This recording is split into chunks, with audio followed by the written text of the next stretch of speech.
আজকে আমি রান্না করব ওল।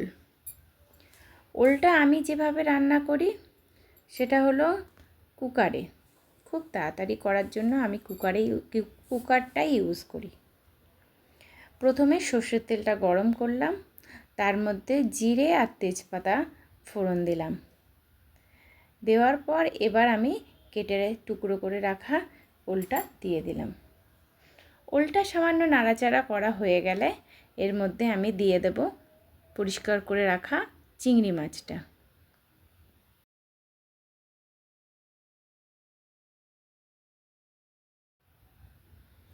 এরপর আমি দেব এর মধ্যে লবণ। লবণ দেওয়ার পর একটু নাড়াচাড়া করে নেব।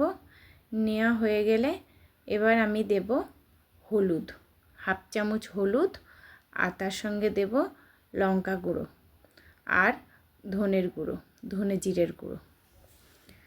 দেওয়ার পর আগুনটাকে একদম কমিয়ে দেব, দিয়ে একটু বেশ ভালো করে একটু নাড়াচাড়া করে কষিয়ে নেব।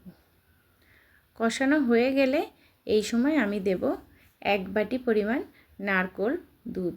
নারকেলের দুধটাকে দিয়ে ভালোভাবে নেড়েচেড়ে এটাকে একটা হুইসেল দেব। হুইসেল দিয়ে একটা হুইসেল দেওয়ার পর ওর মধ্যে যে টেম্পারেচারটা আছে ওটা নর্মালি আস্তে আস্তে রিলিজ হয়ে যাওয়ার পর খুলে দেখলাম গলে গেছে।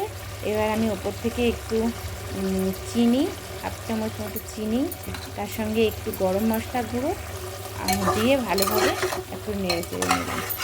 তৈরি হয়ে যাবে। এইভাবে তৈরি করলে একদম চটপট তৈরি হয়ে গেল আমার ওল চিংড়ি বা ওল নারকেল দুধ দিয়ে